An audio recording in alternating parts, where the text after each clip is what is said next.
Assalomu alaykum. Yurtimizda va xorijda ro'y berayotgan yangiliklar bilan tanishtirib, efirda xabarlar axborot dasturi. Studiyada Majina Ulug'bek qizi. Avval bugungi yangiliklardan qisqacha tanishib oling. Qirg'izistonda yo'l nazorat xizmati bekor qilindi. O'ng'uldagi avtomashinalarda yo'lovchilarni tashish 4 yildan keyin taqiqlanadi. O'shda yana bir ko'prik qurilishiga kapsula solindi. O'sh shahridagi ko'p qavatli qurilishlardan qulagan ishchi vafot etdi. U yerda xavfsizlik qoidalari saqlanmaganmi? Ko'rganingizda onun bosh so'yigi ko'rinib qolganlar. Botken shahrining Qizildo'ng kvartalidagi soy qirg'og'i chiqindi tashlanuvchi yerga aylangan. Tozalikqa mana bu nimalar qarash kerakda cho'ngdir. Yo'l xavfsizlik xizmati xodimlari endi yo'llarda turmaydi. Bu haqda hukumatning matbuot xizmatidan bildirdi. Premier ministr Temir Sariyev yo'l nazorat xizmati bilan nazorat postini birlashtirish bo'yicha qarorni imzoladi. Unga ko'ra, yangi xizmat g'arb prinsiplari bilan ish olib boradi. Hukumatning matbuot xizmati bildirganday, dan xodimlari endi yo'llarda turishmaydi. G'arbiy tizimlar kabi endi ularning o'rniga yo'llardagi vaziyat nazorat xizmatining zimmasiga o'tadi. Jo'g'ri kengash deputatlari O'ng'uldagi avtomashinalari bilan yuk tashishni taqiqlash muddatini uzaytirish qonunini qabul qilishdi. Bu haqda Jo'g'ri kengashning matbuot xizmati bildirdi. Qonunga ko'ra, O'ng'uldagi avtomashinalari bilan yo'lovchilarni tashish muddati yana 4 yilga uzaytiriladi. Ta'kidlab o'tsak, avval kuchiga kirgan qonunga ko'ra 2016-yilning 1-yanvardan boshlab taqiqlangan edi. Jo'g'ri kengash deputatlari Isa Umirqulov va Altinbek Junuso'g'li O'ng'uldagi avtomashinalari bilan yo'lovchilar va tijoriy yuklarni tashishni taqiqlash muddatini 2020-yilning 1-yanvarigacha uzaytirish tashabbusini qo'lga olishgan edi. O'shda qurilayotgan 9 qavatli uydan ishchi qulab tushgan. Baxtga qarshi ishchi kasalxonaga yetmay vafot etgan. Marhum Qorasuv tumanining 40 yoshdagi yashovchisi edi. U yangi binoning 6-qavatida ish qilayotgan vaqtida qulab tushgan. Voqea bo'yicha militsiya xodimlari tergov olib borishmoqda. Marhumning yaqinlari jasadni ekspertizadan o'tkazishga ruxsat berishmagan. Qurilish vaqtidagi texnik xavfsizliklar saqlanganmi yoki yo'q? Bu savolga navbatdagi lavhadan javob olasiz. 3-mart kuni O'sh shahar kasalxonasida qurilishda ishlagan ishchining jonsiz tanasi olib kelingan. 40 yoshdagi Nurlan Qubatov boshdan og'ir jarohat olganligi aniqlanib, shifokorlar uning hayotini saqlab qolisha olmagan. Bizning ko'rganimizda onun bosh so'yigi ko'rinib qolganlar. O'shol terisi ayrilib, mening o'yimcha bosh bilan tushib, o'shol yerda yurib ketganda bo'lishi mumkin. Shifokorlar jasadni sud tibbiy ekspertizaga topshirishgan. Mazkur mahkama mutaxassislarining so'zlariga ko'ra, marhumning yaqinlari ekspertiza olib borishga qarshi bo'lishgan.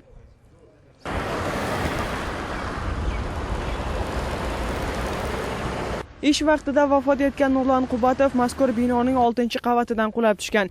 9 qavatdan iborat bino qurilishini Sombay Group kompaniyasi olib borgan. Mazkur ishxona xodimlari bo'lgan voqeadan bexabar ekanliklarini aytib, binoga yaqin yo'latishmadi.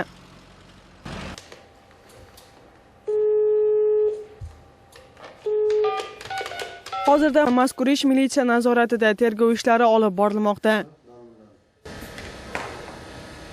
Mutaxassislarning so'zlariga ko'ra, qurilish ishlarini olib borgan kompaniya ishchilarining texnik xavfsizligini ta'minlab, nazorat qilib turish kerak. Shuningdek, bu borada sharoitlarni ham yaratib berish kerak. Эми чындап ачык керек, мына Союз убагында чоң бөлүм болчу, алар келбесил дейт эле. Андан тышкары профсоюз уюмдарда техникалык көзөмөлдөгөн уюм бар, булар көзөмөлдөт. Эгерде чоң бир 2 же 3 адамдан ашып кеткен өлүмгө барабар болгондордон да Москвага чейин барып туруп изилдеп, анан такталат эле да. Mutaxassislarning so'zlariga ko'ra, bugungi kunda xususiy qurilishlar ko'pligi sabab tegishli xizmat xodimlari to'g'ridan-to'g'ri nazorat qilishiga imkoniyat yo'q. Shu sabab texnik xavfsizliklarga yaxshi e'tibor qaratilmayapti. Majina Ulug'bek qizi Ajina Do'stinbetova, Munar Arzibek o'g'li, Intimaq. Qoida bo'yicha ishchilarning xavfsizligiga qurilish kompaniyasi javob beradi. Agar ishchi qoidani saqlamagan bo'lsa, maxsus kiyim yoki xavfsizlik kamarisiz ishlashga ruxsat bergani uchun rahbariyat javobgarlikka tortiladi. Xodimlar ish vaqtida qanday qoidalarni saqlash kerak va shu kabi boshqa savollarga olib borilgan suhbatdan javob olsangiz bo'ladi.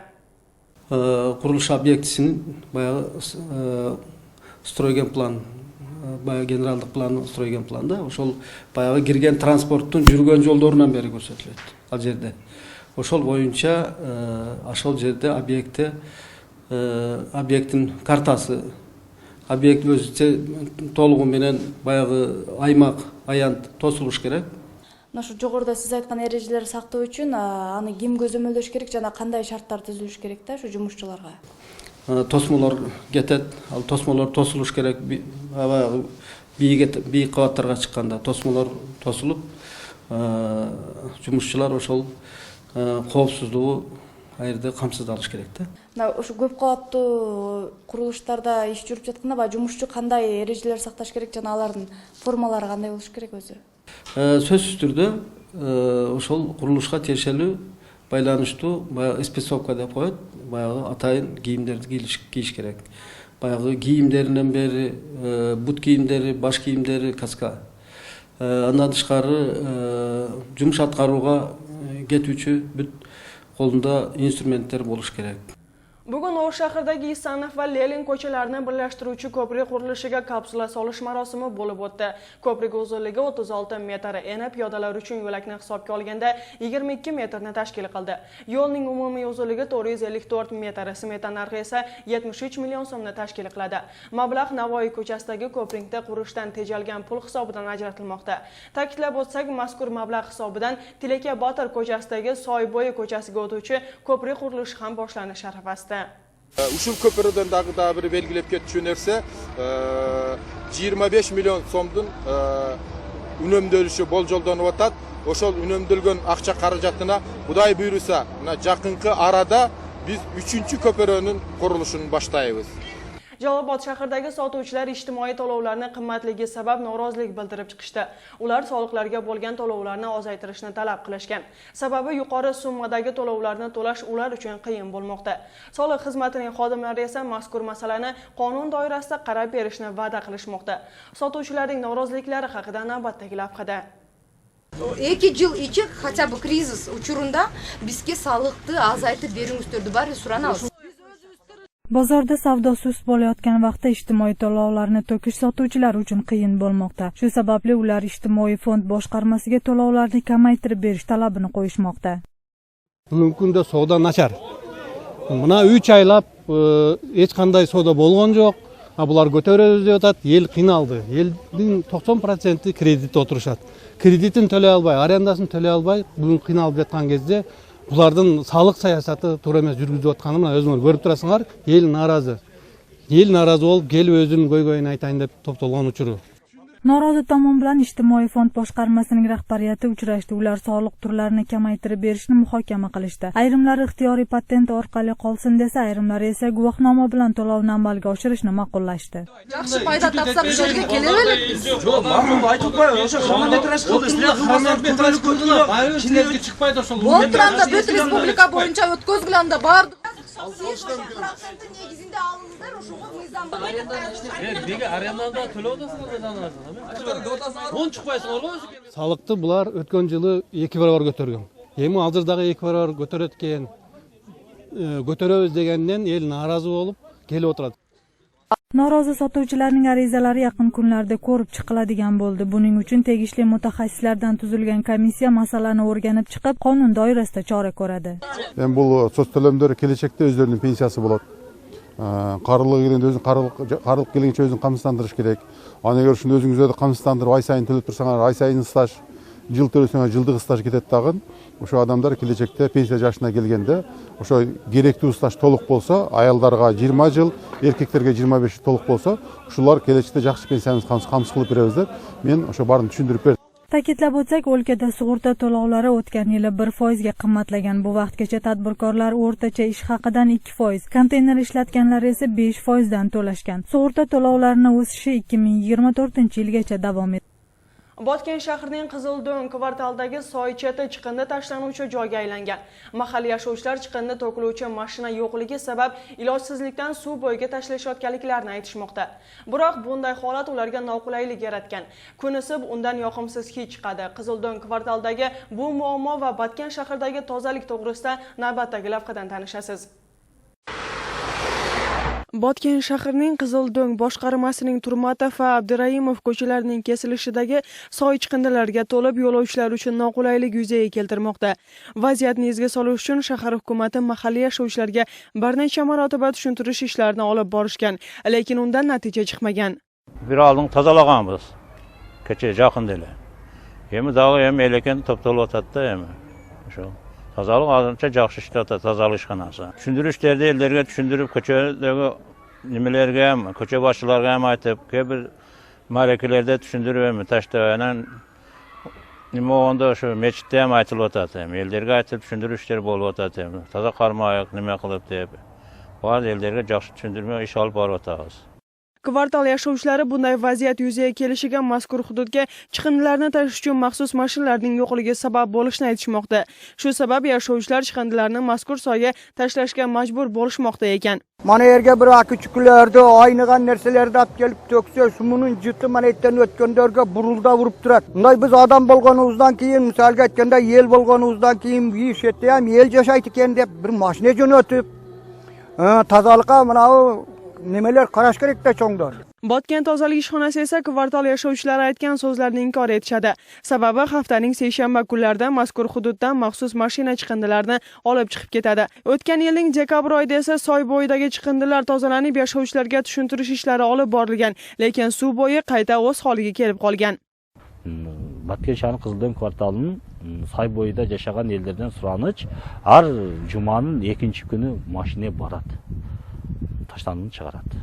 Saydın boyuğa taştavay ile darvazaların aldığına, şu eşiklerin aldığına ile meşoka salıp bir çarapara yedişlerine salıp koyup koysa özleri baldar boş oturup oruna koyup ketadi. Shunday bo'lsa ham shaharning chiqindilardan tozalashda kamchiliklar bor. Sababi tozalik boshqarmasida texnikalar yetishmaydi. Hozirda 4 maxsus texnika bo'lsa, ularning barchasi eskirgan. Bu borada shahar hukumatiga murojaat, lekin hali natijasi chiqmagan. Bizge ayıldı mana köçelörgө, şahardın köçelörgө kiriş üçün отдельный спецтехникалар керек. Ana şahardın sentral köçelörgө жеңил тек машиналар керек аганы. 2 та мусоровозор, ондан бирөө азыр иштеп атат, бирөө бузулуп калган, тормоз иштеп атат. Өткөндө тормозу начар чыгып, бир машина кишине турса, mana шофер mana канча 5000 канча неме кылып отур. Быйыл биз ошо жетишпестик менен бекиткен бюджеттен сырткары мына закондор өзгөрүлүп атат. 1-майдан баштап кошумча сатыкка кошумча налог дегенди мамлекет жоюп атат. Мунун негизинде биздин Баткен шаарынын бюджети дагы 3-4 миллион сомго кыскарат. Биз азыр каяктан каражат табышты?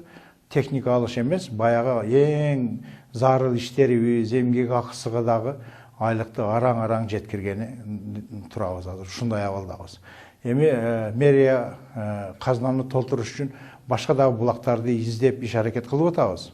Но быйылкы жылдын эсебинен техника алышка, сатып алганга бюджетте каражаттар жок. Vitse-mer ta'kidlashicha, yangi texnikalarni sotib olish uchun shahar g'aznasidan mablag' yetishmaydi. Shu sabab masala qachon hal etilishi hozircha noma'lum. Bugun O'sh shahridagi Nur sport kompleksida O'sh liga deb nomlangan kichik futbolning ochilishi bo'ldi. Tadbir yoshlar komiteti tomonidan tashkil etilgan bo'lib, maqsadi yoshlar o'rtasidagi birdamlikni mustahkamlash, sergak hayotga targ'ib etish va kichik futbolni ommalashtirish bo'lib hisoblanadi.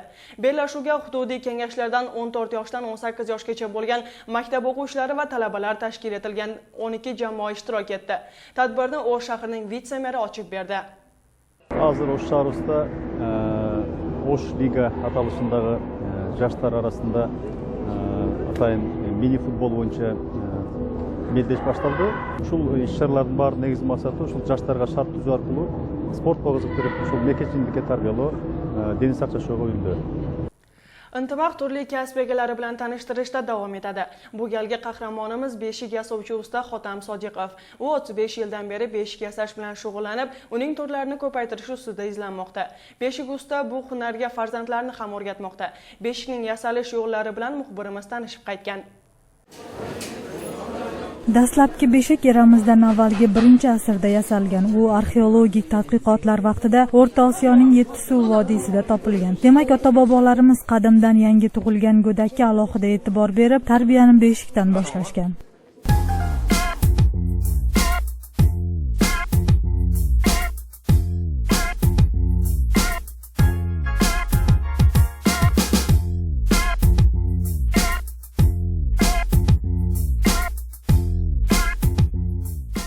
Beshik umumiy turkiy xalqlarga qirg'iz, o'zbek, turkman, turk, qozoq va boshqa millatlarga tegishli. Zamon talabiga ko'ra o'zi tebranuvchi elektron turlari ham yasalgan. O'lkadagi beshik ustalari ham izlanishlar tufayli yangi turlarni tayyorlay boshlashdi.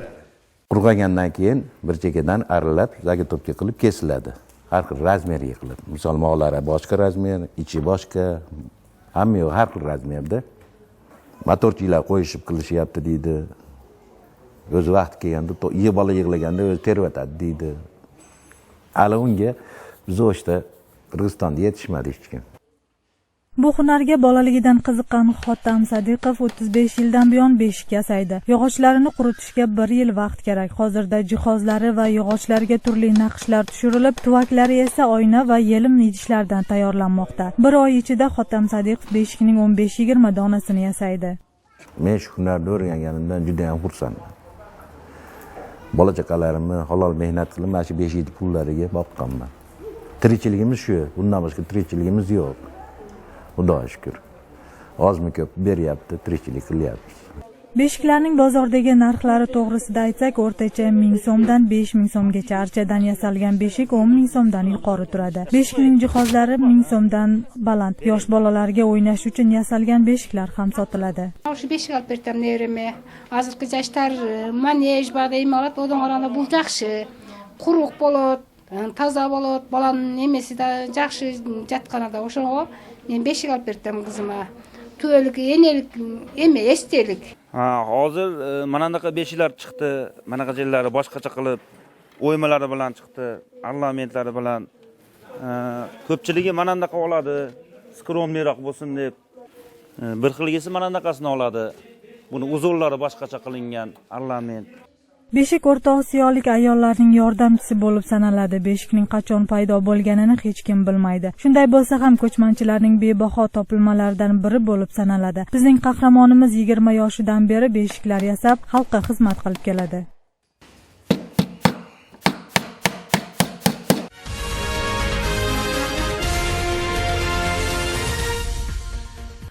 Endi navbat xalqaro yangiliklarda. Yevropa o'lkalari va Bolqon davlatlari chegara nazoratini kuchaytirib, o'tkazish punktlariga cheklov kiritgandan keyin Gretsiya chegarasiga 30 mingga yaqin muhojir yig'ildi. Birlashgan Millatlar Tashkiloti yaqin kunlarda ularning soni 70 mingga yetishi mumkinligini aytib, muhojirlik inqirozi butun dunyo muammosiga aylangandan xavotirda. Chegaradagi muhojirlar G'arbiy Yevropa tomon ketayotgan bo'lgan. Hozirda ular chegaradan o'tolmay ochiq dalada kun kechirishmoqda. Birlashgan Millatlar Tashkilotining Gretsiyaning chegarasida yig'ilgan muhojirlarning holati xavotirga solmoqda. Ular Yevropa o'lkalari va Bolqon davlatlari chegara nazoratlarini kuchaytirib, o'tkazish punktlariga cheklovlar kiritgandan keyin chegaralardagi ochiq dalalarda qolishgan. Ma'lumotga ko'ra, yaqin kunlarda bu yerdagi muhojirlarning soni 70 mingga yetishi kutilmoqda. Balkan mamlakatlari менен Европа өлкөлөрү чегара тосмолорун текен зым менен курчап чыгышкан. Ага байланыштуу орто жолдо калган мигранттар Грекиянын чегарасына чогулушууда. Hozirda G'arbiy Yevropaga borish uchun Gretsiya chegarasida 30 mingga yaqin odam turibdi. Ular soni kundan kunga ortmoqda. Birlashgan Millatlar Tashkiloti vakili Yevropa o'lkalari muhojirlik inqirozini bartaraf qilishda hamkorlikda ish olib borish kerakligini ta'kidladi. Эмне үчүн Туркия, Ливан, Иордания жана Греция өлкөлөрү гана мигранттарга байланышкан жоопкерчиликти көтөрүш керек? Бул бүткүл дүйнөлүк көйгөй. Аны чечүүгө баарыбыз биргеликте иш алып барышыбыз керек. Hozir Kanada, Livandan va Iordaniyadan 25 mingga yaqin muhojirni qabul qildi. Shuningdek, keyingi haftada muhojirlik inqirozi bo'yicha Yevroittifoq sammit o'tkazmoqchi. Isroilda qadimiy asrlarga taalluqli vino tayyorlash joyi topildi.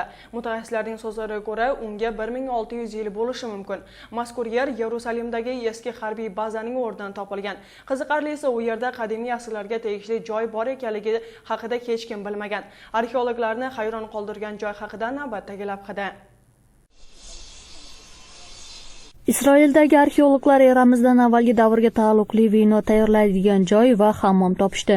U Quddusdagi sobiq harbiy bazadan topildi. Eng kamida unga 1600 bo'lgan bo'lishi mumkinligi aytilmoqda. Bu yer 1860-yildan 1940-yilgacha bolalar uyi bo'lib faoliyat olib borgan. U yerdagi bolalarning asosiy qismi Falastin, Suriya, Misr, Armaniston va turkiyaliklar bo'lgan. Bu yer Britaniyaliklarga o'tkazilgandan keyin mundaqlarda Germaniyaga jiberib tarixiy joy askerlik bazaga aylangan. Andan so'ng Izrail armiyasida baza ochgan. Al bir necha yil murdaja bo'lib qoldi. Biroq o'shancha yildan beri Germaniyaliklar, Izrailliklar va Britaniyaliklarda munda emni bor ekanini bilishgan emas. Biz bu yerdan Bayirqi Rimga tandiq bog'liqlarni topdik. Mutaxassislarning so'zlariga ko'ra, qadimiy obida Quddus tarixiga yo'l ochadi deb hisoblashadi. Munda vino jasovchi joylar bor ekan. Andan sirtqari Bayirqi Rimliklarga tandiq juvunuchi bo'lmalar topildi. Anda turdi g'arapadan jana aynakdan jasalgan buyumlar chiqdi. Britaniyaliklar bu yerga harbiy bazani 2-jahon urushidan keyin joylashtirishgan. Muxbirlarimiz tomonidan tayyorlangan yangiliklar mana shulardan tashkil qildi. Bu va boshqa ma'lumotlar bilan www.intimaq.kg saytidan ham tanishishingiz mumkin. Ko'rishguncha xayr, omon bo'ling.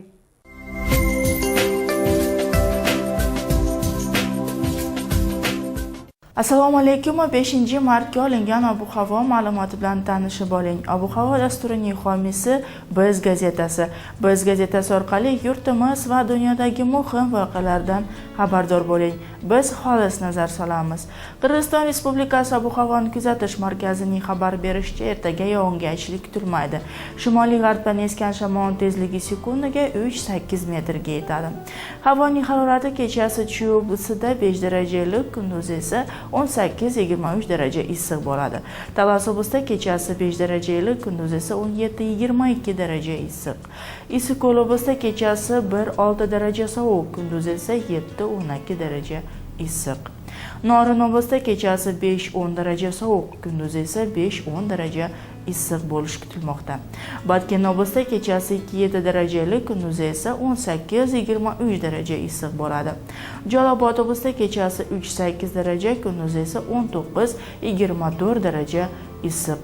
O'shobodda kechasi 3-8 darajalik, kunduz esa 19-24 daraja issiq bo'lishi kutilmoqda. Shahrimiz O'shda ertaga yog'ingarchilik kutilmaydi. Shimoliy g'arbdan esgan shamol tezligi sekundiga 3-8 metrga yetadi.